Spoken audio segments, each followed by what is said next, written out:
Hey now, what's up guys? My name is Mike Brown, aka Review King MB, and I am here reviewing the Mission Impossible franchise. I am at MI3, Mission Impossible 3. This was a 2006 film that was directed by Mr. J.J. Abrams. And the plot of this movie is you see Tom Cruise, of course, as Ethan Hunt. And you see him, he's at a very different point in his life. I think different than we've ever seen him before. He's dating Michelle Monaghan. He seems happier than ever. In fact, they get married in this movie.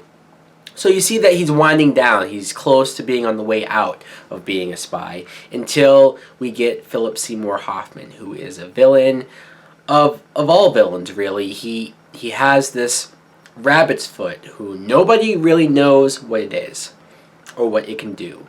All we know is that Philip Seymour Hoffman has it and he plans on selling it for a whole lot of money. So not only do they have to stop him, but they have to make sure that nobody else gets their hands on said rabbit's foot. Now, what I think of Mission Impossible 3 is I love this movie. I enjoyed this movie so much. When you see this tagline, the best Mission Impossible movie, that wasn't bullshit. It wasn't. You could say that now, since then, the fourth movie was better and that the fifth one looks like it's going to be great. But I don't think you can take back how great this movie was. The writing with this film is so on point. There's so much that I liked. I think I've said it before in the past reviews for the first two movies, but there was always maybe a little bit of a disconnect with Tom Cruise's character, Ethan Hunt. You knew he was the lead, so maybe you just assumed, okay, he's not going to die or he's not going to fail. But you never really felt like you knew him, or you never really felt like you knew what was behind his actions or why he did what he did until this movie. This movie does a good job of getting to know him as a character. Maybe a little bit of backstory, but more so just his relationships, not just with Michelle Monaghan, who it's very good to see him in a stable relationship with a woman that he clearly is in love with and cares about. But then you get some aspects of him with Kerry Russell, who is almost like a young protege that he's taking under his wing and helping out. And I very much like seeing that. First of all, seeing Kerry Russell as a badass was very cool. Some of the other cast, of course, you have Ving Rhames as Luthor. I love seeing him. He has some of the best lines. But then we get Simon Pegg, who is like a tech guy that works at the agency. And what a great addition to the franchise. I love that they brought him in for this, not just because he's funny, he could be the comic relief, but he's just a great actor as well. The new team, every movie has like a new team. Jonathan Rhys-Meyers, who's here, and Maggie Q, who I like her.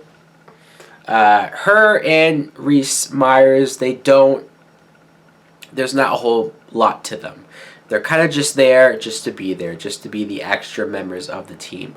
But with that being said, there's just something about Maggie Q that just she just looks like a badass. You buy her as a badass, and you buy her as an agent. I should mention Lawrence Fishburne, who is like one of the heads of the agent, and I love his dynamic with Tom Cruise.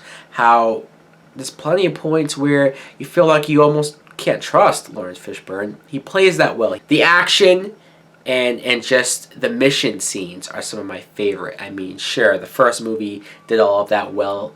Also, in the second movie, I thought relied too much on the action. Where here, we got great missions. We got to see these agents be agents. How they have to go out there, not only just be like good fighters, but they get to go out there under different disguises and actually have to have good timing to pull off these missions. The face mask. How you could, this is a Mission Impossible mainstay. You put this mask on to make you look like another character in the movie. But I like that this movie sort of explains how they do the voice as well, right? I mean, you see one of the characters get somebody to read like a cue card so that they can record their voice in the computer and then use it. And just something so small and minute and something that maybe other people didn't care about or think about, I found that to be very cool. Philip Seymour Hoffman as the villain in this movie is incredible. And I'm not just saying this because he has since passed away. I would have said this 5 years ago if I reviewed it then. Like, you see him in this movie, he is still, to this day, I'm going to say, the best villain in the Mission Impossible movie. Not just because he's a great actor, but I like the way his character is just evil. And I don't mean he's evil in the sense that he worships the devil or he bathes in baby's blood. No, that's too literal. I mean that here's a guy who's just as motivated, just as determined as doing this as Ethan is to stopping him. So when you see how this movie starts, the very first scene, sure, it chronologically takes place later on in the story, but they start the movie with this really intense scene where Philip Seymour Hoffman has Tom Cruise tied up, has Michelle Monaghan tied up, and he's basically threatening to kill her if Tom Cruise doesn't give him information.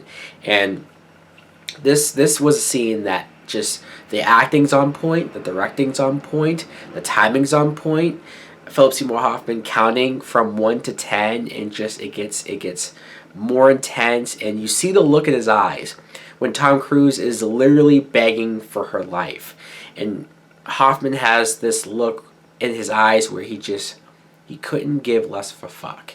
He does not care. He will kill her. He's willing to kill her in order to get what he wants. One thing that I thought was surprising when I was looking up some fans' reaction to this is that, because I always thought that the general consensus, at least at the time, was that this was the best Mission Impossible movie.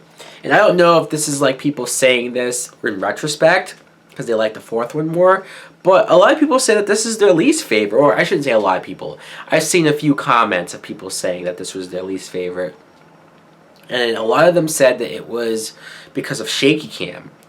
And I know some people might not care for J.J. Abrams' style of directing, lens flare in Star Trek, or shaky cam.